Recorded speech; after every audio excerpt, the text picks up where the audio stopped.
ہر ملک کا ایک اپنا کلچر ہوتا ہے نا، جیسے ہم لوگ تعزیے بناتے ہیں، تابوت اٹھاتے ہیں، ذوالجناح، یہ ہمارا اپنا کلچر، یہ دوسری جگہوں پہ اس طرح نہیں ہوتا۔ ان کا عراق کا اپنا ایک کلچر ہے، وہ کربلا کے واقعے کو بیان کرتے ہیں، بیان کھڑے ہو کر مقتل پڑتا ہے، اور اس کربلا کے دن کو پکچرائز کرتے ہیں تھیٹر کی طرح۔ جب آپ انشاءاللہ اللہ ہم سب کو کربلا کی زیارت نصیب فرمائے تو آپ نے دیکھا ہوگا رستے میں تابوت، تیر، حجاب میں کوئی گھوڑے پر ہے، کوئی دشمن کی فوج بنا ہوا ہے، وہ پیچھے سے مقتل پڑ رہا ہوتا ہے اور یہ سامنے ویسے کر رہے ہوتے ہیں۔ ایک شخص تھا کربلا میں جو ہر سال یہ سب ہوتا تھا تو وہ شمر کا کردار ادا کرتا تھا، اور جو شمر نے کیا تھا اس کو اسی طرح کپڑے پہن کر پڑھتا تھا۔ لوگ گریا کرتے تھے، شمر کہتا تھا، وہ شمر بنتا تھا، میں نے یہ کیا، میں نے وہ کیا، میں نے خنجر چلایا۔ لوگ گریا کرتے، اور اتنا اثر ہوتا تھا اس کا کہ یہ دکاندار تھا، 1 مہینے تک اس کی دکان سے کوئی خریدتا کچھ نہیں تھا۔ ہر کوئی گزرتے وقت لان کرتے ہوئے جاتا تھا، شمر، جبکہ اس کا کیا قصور تھا، وہ تو بیان کرتا تھا، لیکن وہ خود کہتا تھا کہ جو 1 مہینے میں امام حسین مجھ پہ کرم کرتے ہیں وہ کوئی اور نہیں کر سکتا، کوئی نہ آئے میری دکان پہ، مجھے کوئی فرق نہیں۔ اسی طرح کہتے ہیں کہ ایک دفعہ اس نے ایسے مصائب پڑھے، پڑھتے پڑھتے وہ جو کر رہا تھا خیموں کی طرف چلا گیا، اور سخت لوگوں سے برداشت نہیں ہوا، لوگوں نے حملہ کر دیا اس کے اوپر، اتنا حملہ کیا کہ جب ہٹے تو وہ مر چکا تھا۔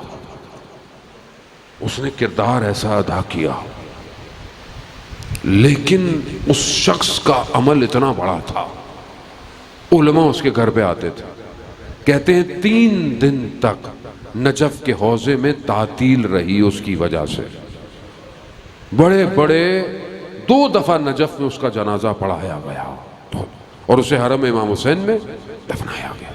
وہ عالم دین جو ان کے گھر جاتے تھے، انہوں نے کہا کہ میں نے اس کے بعد اسے خواب میں دیکھا، اور اس نے خواب میں مجھے بتایا کہ جب مجھے دفنا دیا گیا اور آخری سلیب جب قبر پہ اوپر رکھی تو میں نے دیکھا کہ 2 ملائکہ آئے اور مجھے کہا کہ متوجہ ہو جاؤ، امام حسین تشریف لا رہے ہیں۔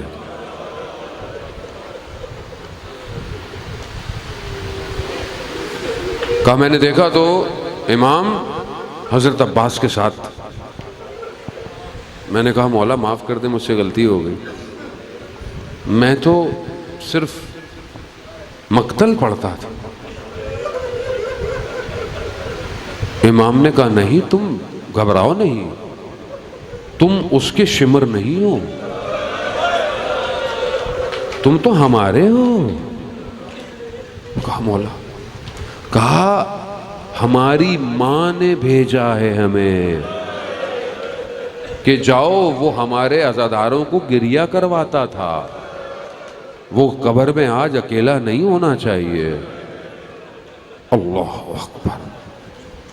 ہر خدمت کے بدلے میں امام کریم ہے۔ یہ مت سمجھا کریں کہ میں کوئی کام کرتا ہوں تو ان کی بارگاہ میں ہر چیز عظیم ہے۔ جب ایسے میں امام حسین نے کہا ہمارے لیے نہیں پڑھو گے جو تم پڑھتے ہو؟ کہا مولا مجھے معاف کر دے۔ حضرت عباس نے کہا کہ دیکھو امام کی اطاعت واجب ہے۔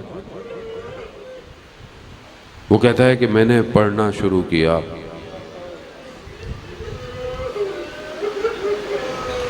میں نے کند خنجر چلایا،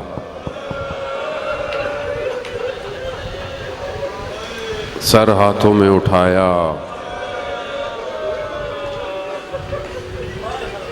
میں نے خیموں کو آگ لگائی۔ یہ سننا تھا، امام حسین نے امامہ اتارا، نیچے بیٹھ گئے۔ کہا ہائے میری بہن زینب۔ اللہ